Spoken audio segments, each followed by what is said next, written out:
হে জগতবাসী, আজ আমি শামীম আলী চিশতি আপনাদের সামনে কিছু আলোচনা নিয়ে হাজির হইলাম।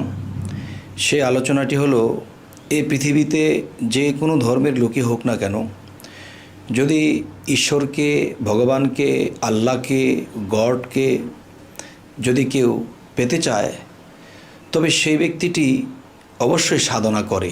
কিন্তু সাধনা করলে দেখা যায়, একটা হলো যৌবন বয়স থেকে সাধনা করা, আরেকটা হলো একটু ভাটি বয়স হয়ে গেলে, যেমন 52-60 হলেও সাধনা করে। এবং দেখা যায়, এমনও দেখা যায় যে 8-10 বছর বয়সেও সাধনা করে। তো এখন আমি বলবো যে এই সাধনাগুলোর পাশাপাশি দেখা যায় যেই সাধনাগুলো করলে মানুষ 12 বছরে পৌঁছাবে, সেই সাধনাগুলো 6 বছরই সে সাকসেস করতে পারবে। এবং দেখা যায় যে এমনকি 5 বছরেও তিনি সাকসেস হতে পারে। তো এই সাধনার পাশাপাশি যে জিনিসগুলো, সেই জিনিসগুলো কি? সেই জিনিসগুলো হলো যে সাধনা করে ঠিকই, আল্লাহর প্রতি প্রেমভক্তি আছে ঠিকই, কিন্তু দেখা যায় যে উশৃঙ্খলতা কাজ করে ভিতরে। যেমন সাধন করে যে কোনো একটা জিনিস স্বপ্নে বা রুহানিতে পেয়েছে, এটা সে বলে বেড়ায়। এবং দেখা যায় কেউ কেউ আছে যে সাধন করা অবস্থায় তার কাম উৎপাদন বেশি দেখা যায়, বা চোখের দৃষ্টিশক্তি এবং কাম শক্তি খুব বেশি বেড়ে যায়। তখন সেই দৃষ্টিশক্তিতে বা কোনো ওরকম নারী বা সুন্দরী রূপসী কিংবা কোনো খারাপ দিকে যখন নজর করে, তখন নিজের সেই যৌবনকে আটকে ধরে রাখতে পারে না। তখন দেখা যায় যে সাধনা করে ঠিকই, কিন্তু এর মধ্যে এই জিনিসগুলো ঘটতে থাকে। আর এই জিনিসগুলি ঘটবে কেননা, যে আমার মধ্যে সে অষ্টফণী যে সাপ আমার মধ্যে শুয়ে আছে পেঁচিয়ে, সেই সাপটার মধ্যে যখন খোঁচা লাগে, তখন তো সেই সাপ, নফস নামের সাপ, তো ফোঁস করে উঠবে, ফানা ধরবেই। কিন্তু আমি ওখান থেকে বিরত থাকতে হবে। আরও একটি বিষয় হলো, যারা এই ঘাটটা পার করলো, তারা অনেক কিছু রুহানি জগতে পাইলো, দেখলো। তখন কি হলো, দেখা যায় যে অন্য অন্য সাধকদের বা অন্য অন্য অলিয়া যারা আছে, এদেরকে তেমন একটা গণায় ধরে না যে আমি অনেক কিছু পেয়েছি, অনেক কিছু জেনেছি, অনেক কিছু দেখেছি। তখন দেখা যায় যে অন্যের প্রতি তেমন কোনো মান সম্মান বেশি একটা দেয় না, নিজেকে একটু বড় মনে করতে থাকে। আবার সাধনা করে ঠিকই, আবার আল্লাহর জন্য কাঁদেও, কিন্তু এই লোকগুলো পিছনে পড়ে যাবে। এরা আল্লাহ পর্যন্ত পৌঁছাইতে খুবই কষ্টদায়ক।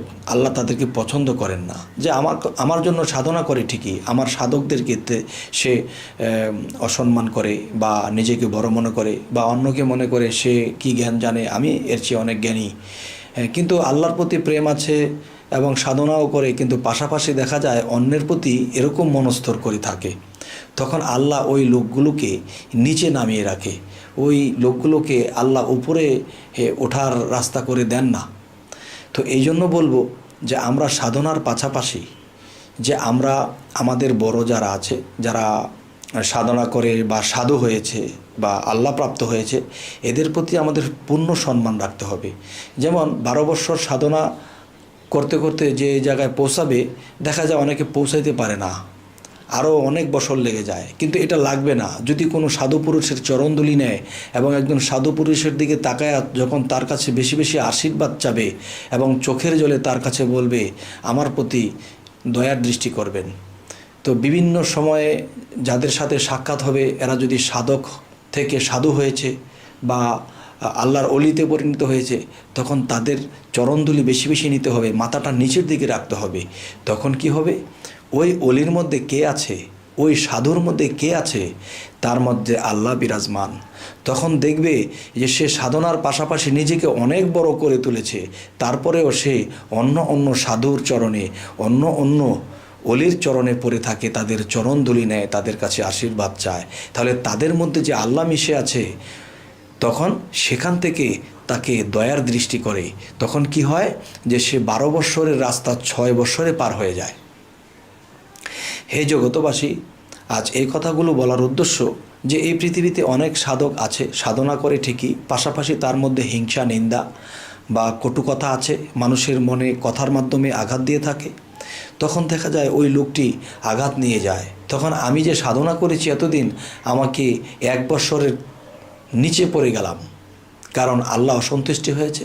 আর আল্লাহ বলেছে, আমার আউলিয়া, আমার অলি, আমার বন্ধু যদি অসন্তুষ্ট হয় কারো প্রতি, তাহলে আমিও তার প্রতি অসন্তুষ্ট। তাহলে আমি যদি একজন অলিকে সন্তুষ্ট করতে পারি, তাহলে বুঝতে হবে আল্লাহকে আমি সন্তুষ্ট করতে পেরেছি। তো হে জগতবাসী, এই কথাগুলো বলার আজকে এইটাই কারণ যে মানুষ যখন সাধনা করে তখন সে নিজেকে অনেক কিছু ভাবতে শুরু করে, নিজেকে বড় মনে করতে শুরু করে। তখনই সেই মানুষটা পাতালের দিকে যাইতে শুরু করে।